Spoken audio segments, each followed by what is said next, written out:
boost.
been cut, precisely cut.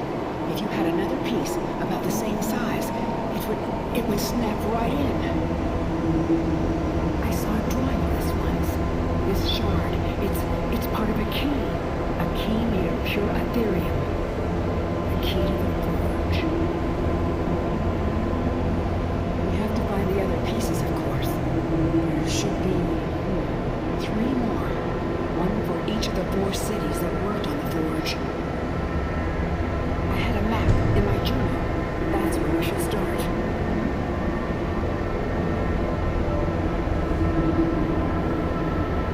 Really? Well, now that makes sense easier. We still have to find the forge itself.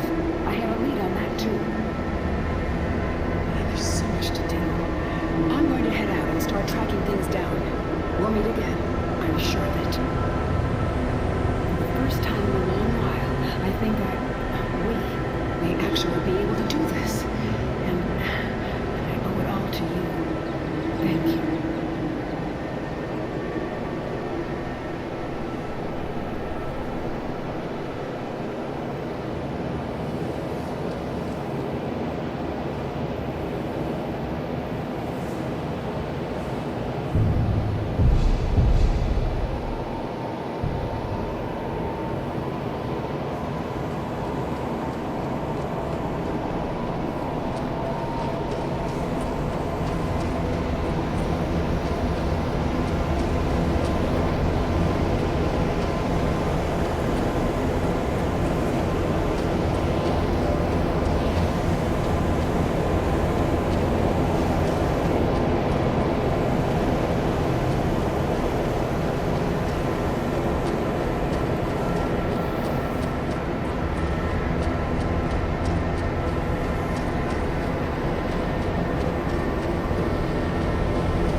Yours is quite handsome. You should cherish it. A mortal has but one, although he wears many. Brave or bare, pale or plain, little is said, but in time all is written, in forests of gray or in barren canyons of earth. And when the night draws its curtains on twin suns, all that is left is nothing. All that was is hollow. Tell me, traveler, of what do I speak?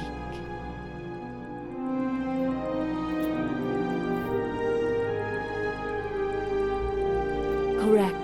You understand then that to wear many faces and to be without a face is the essence of life, and only in death do we return to the one.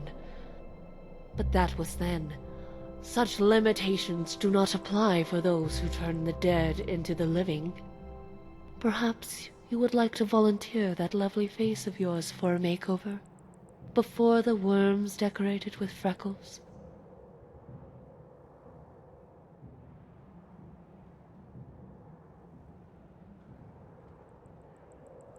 If you wish to hear my credentials first, then know that I am a disciple of the hollow-faced men of Nohotogra and the witches of Devil Rock. Yet, I digress, for what you require first is a name. I am Yethrael, a sculptor of the dead. I am returning to Morrowind from a 50-year pilgrimage across the deserts of Valakir. I spent 40 years in the service of the Hollow Faces, learning the bending of bone and the dance of flesh. I spent another decade studying under the ancient covens of Devil Rock to study the art of bestial transformation. When I finished my training, it occurred to me that those who ply their trade in deceit could use my services, so I decided to return to Morrowind. Yet the Morric tongue is no more, and the guilds are as brittle as the undead.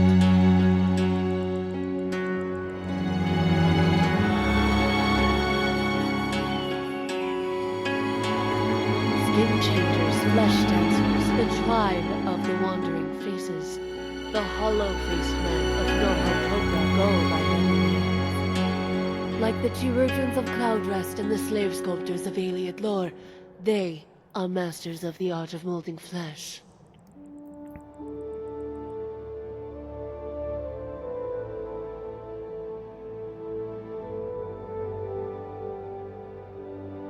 Yes, as their existence is as much folklore as their abilities, I trekked to Hammerfell, unsure if my steps were made in vain. For 7 days and 7 nights, I marched across the dunes of Alikir. I collapsed on a nameless dune, surrendering to the heat and the vultures that loomed overhead. Yet, as the birds descended, their faces lost all expression, their eyes as hollow as midnight. As it turns out, they were not vultures, but men, nomads, crossing the desert. I pleaded for water first, and for direction second. The 3 nomads obliged, and led the way. I had no choice but to follow.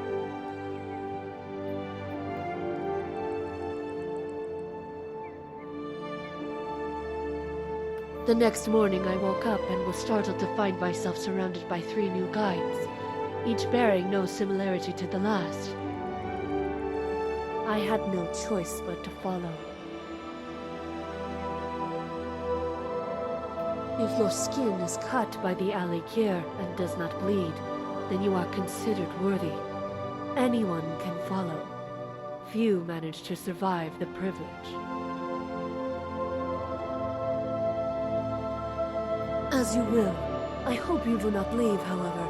I enjoy looking at the contours of your face. It is quite chiseled.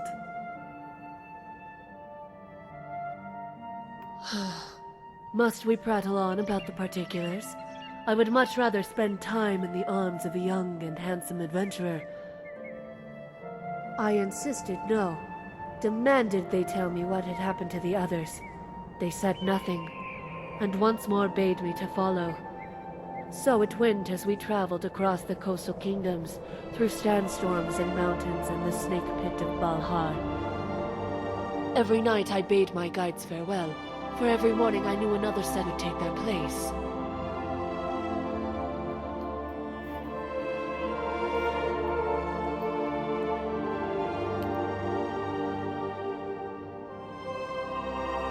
Undoubtedly, it seemed I was going in circles. Finally, the guides led me back to familiar sands, and we followed the stars to the nearest settlement. When we reached the oasis, I thanked the last of my guides, and was about to set off when I realized for the first time I recognized their faces. Sullen eyes, thin lips, and hooked noses. They looked almost like vultures. Then I knew. The guides had never changed. Only their faces. The guide saw my expression and nodded. I asked for his name, and if he would take me on as his disciple. "You may follow," he said, "but a name I cannot give, for to name a hollow-faced man is to walk the Alakir, and name the grains of sand." A bed of sand may be as soft as a cloud, but individually each grain is extremely coarse. The ancient stonecutters would lay out a line of sand over a block of granite, then run a saw over that line. It is not the same type of saw we use to cut wood. The saw has no edge. It is there simply to apply pressure. The sand serves as its teeth. The sand scalpels of the hollow-faced men are made by binding grains of sand to a small, edgeless knife. The end product is a blade that can shape and cut bone as easily as a man shaves his beard.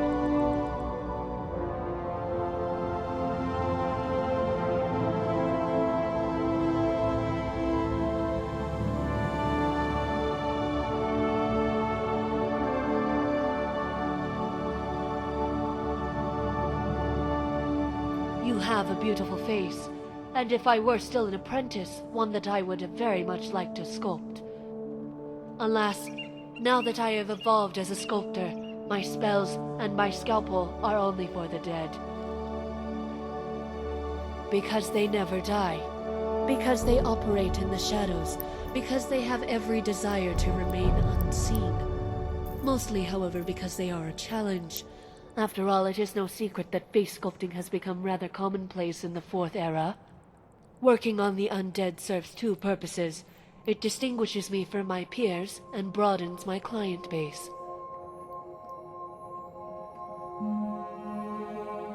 A coven native to the coast, a league or two north of the Dragontail Mountains.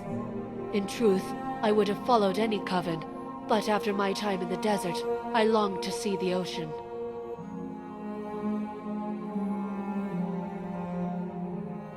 Witchcraft naturally aligns with my interests. The ability to transform the body, to lengthen bones and expand the heart is an important skill. It is said the Glenmoral witches once took flight as ravens, and their spells could cure lycanthropy. There was still much I had wished to learn from the beldam of the coven, but such knowledge was only available to the most devoted of supplicants.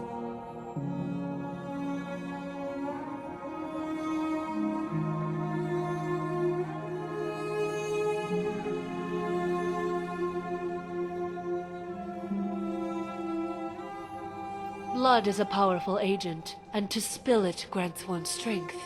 But yes, I agree such rituals could do with a bit more cleanliness. The High Elves have long been obsessed with their appearance, namely maintaining a similarity to their ancestral Aldmer. In time, the practice extended to other, more practical uses. Highborn often have their faces chiseled to maintain the appearance of youth. Thieves, criminals, and necromancers will pay a large sum to change their identity. The chirurgeons of Cloudrest accommodate them all. Isn't it obvious? How can I be a sculptor of the dead without dead people to sculpt?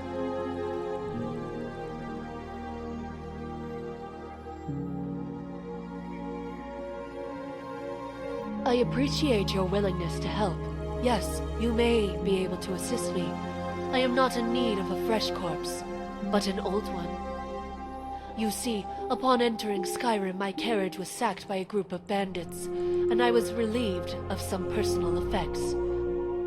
Foremost among them was a male hip bone widened to resemble a female's, crafted by a body sculptor. One of my former masters kept it as a souvenir, an oddity one puts on a desk to start a conversation. However, as a young apprentice bored with magic, it became the very catalyst for my life's pursuit. As my skill improved, I gravitated toward the more difficult arts, the more delicate flesh, none more so than the faces of the undead. Yet it all began with that single sculpted hip bone, one given to me as a parting gift when I left for Hammerfell. As the bandits unloaded my belongings, I overheard one of them discussing his future plans. Something about setting up camp overlooking a sleeping giant. His words only confused me, but perhaps you will be able to make sense of it. Excellent. I look forward to having my items returned to me. Some are dear to me for sentimental reasons. Others are vital for resuming my practice. And I assure you, if you do this for me, you will be handsomely rewarded. It is well known that the aliens kept entire stables full of slaves, relying on their labor to build their shrines and monuments. Back then, slaves were valuable commodities. Stronger specimens, like yourself for instance, would be highly valued on the market. Of course, it is believed this led to underground operations, where the bodies of weaker slaves would be modified to appear robust.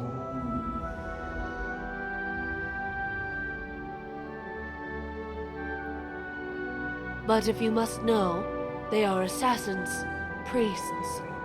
Like followers of Sithis, the Hollows walk the path of the living void. The lifeblood of their magic comes from their tribal gods, to whom they pay tribute at the Shade Temple strewn across the Alekir. They walk this long pilgrimage. The sandstorms cut away at their flesh, shaping their countenance, eroding flesh and bone.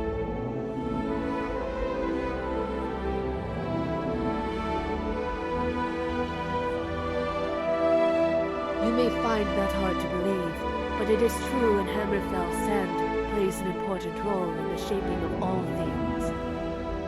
It is sand that allows the saw to cut and shape blocks of stone. Sand that is glazed on the bone cutter's knife as he reshapes your skull. And that is the answer to your query. It is not flesh that makes a face. It is cartilage and bone. Shape that, and the flesh will form around it.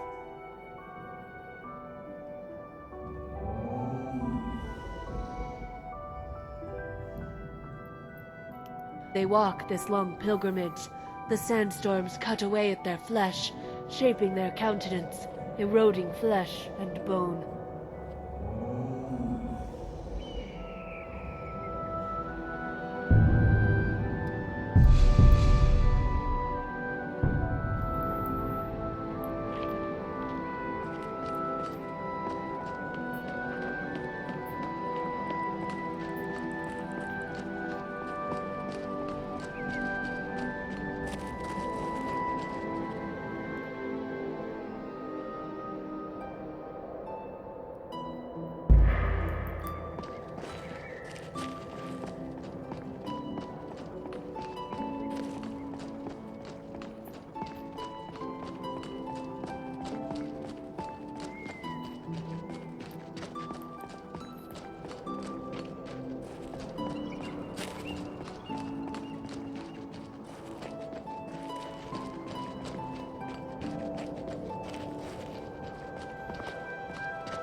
Leave,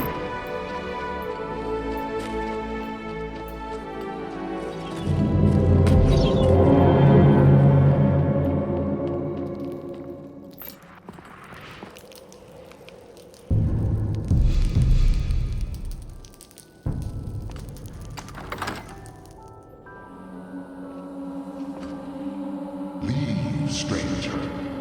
Evil stirs in this place. I fear for the security of the very land if it should break free. We stand at the tomb of Ednora, who has been dead for many generations. I fear, however, that his return may be at hand. I have been holding him here. While he regains strength, however, I am fading. By now, I can barely contain his power, much less defeat him if he awakens. But with the help of a living champion, I may be able to succeed. You would do this? 3 vessels in the tomb below hold the power to vanquish Ednora. Before anything else, we need those. Bring them to